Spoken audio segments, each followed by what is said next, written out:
Most men who want to lose stubborn belly fat make one of two mistakes. They either force themselves through workouts they absolutely hate, or they do nothing at all because they think getting lean requires hours in the gym. But what if you could burn fat, strengthen your core, and raise your heart rate? With just 6 standing exercises that take only 20 minutes, require no equipment, and never force you onto the floor? Today, I'm going to show you exactly how. Why standing exercises work for fat loss. Before we jump into the workout, let's understand why this approach is so effective. At the end of the day, fat loss comes down to one non-negotiable principle. Over time, you must burn more calories than you consume. Unfortunately, most men misunderstand how exercise contributes to that process. They spend hours on cardio machines trying to burn a few hundred calories, only to eat those calories back later because they're hungrier than ever. The real value of exercise isn't just the calories you burn during the workout. It's the long-term effect it has on your metabolism. A good workout raises your heart rate, activates more muscle tissue, improves your conditioning, and creates a hormonal environment that encourages your body to burn stored fat, instead of holding on to it. Standing exercises are especially effective because your core is constantly working. Unlike floor exercises, your body has no external support. That means your abs, obliques, hips, glutes, and lower back must stay active during every repetition to maintain balance and posture. More muscles working means more energy burned. Research has also shown that standing movements activate the core significantly more than seated versions of the same exercise. The workout.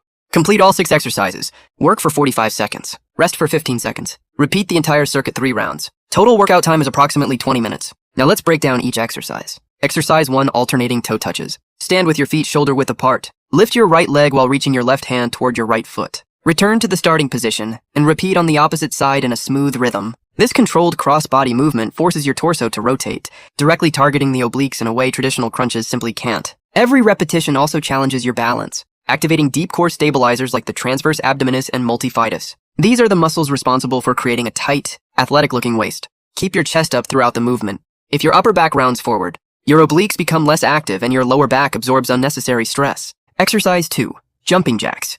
Many people think jumping jacks are just a warm-up. They're wrong.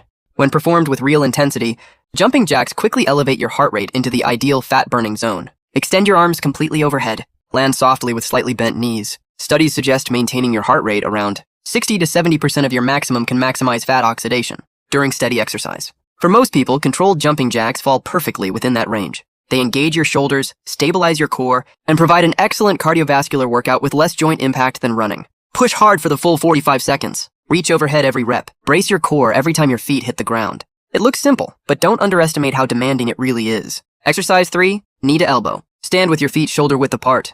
Place your hands behind your head and keep your elbows wide. Drive your right knee upward while rotating your left elbow toward it. Return to the starting position and alternate sides. This combines knee drive with torso rotation, creating what researchers often call a standing crunch and twist movement. It activates both the upper and lower fibers of the obliques at the same time. Research comparing standing rotational movements to traditional floor crunches has shown equal or even greater oblique activation. Move with control. The rotation should come from your upper spine, not your lower back. If your lower back starts twisting, slow down and reduce your range of motion until your form improves. Exercise 4, cross-body elbow to knee. The setup is similar to the previous exercise.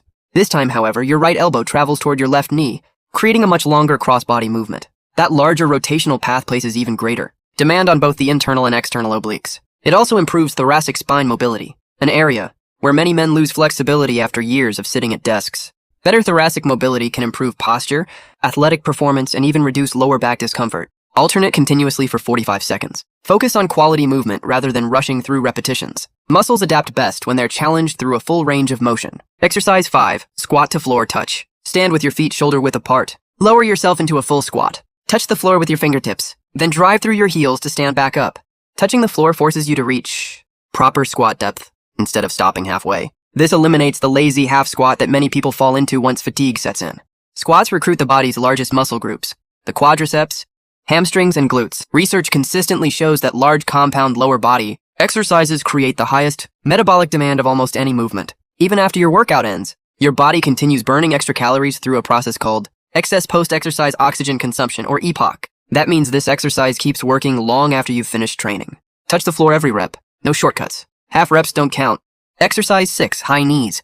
Alternate driving your knees toward your chest while pumping your arms naturally. Keep your core tight throughout the entire movement. The moment your core relaxes, your lower back begins taking unnecessary stress and your abdominal activation disappears. High knees are the metabolic anchor of this entire workout. This is where your heart rate reaches its highest point. Research shows that running in place with high knees can produce cardiovascular demands similar to moderate outdoor running, but with less impact from hard pavement. Because you're staying upright without forward momentum, your abs and hip flexors must work even harder to stabilize every stride. Move at the fastest pace you can maintain for the full 45 seconds. Pump your arms. Brace your core. Keep your eyes looking straight ahead. Weekly training schedule. Complete all 6 exercises for 3 rounds. 45 seconds of work. 15 seconds to transition. Rest 2 minutes between each full round. The total workout takes about 20 minutes. This circuit works perfectly on active recovery days or as a standalone fat loss workout when you don't have time for a full gym session. Since there are no heavy weights involved, recovery demands are relatively low. That means you can perform it several days each week without interfering with muscle recovery from strength training. How to progress. Just like weight training, progressive overload still applies. Step 1. Remove the rest periods between exercises. Step 2. Add a 4th round. Step 3. Wear a light-weighted vest to increase resistance. Small improvements over time lead to big results. The most important rule. Here's something you need to remember. This workout cannot fix a poor diet.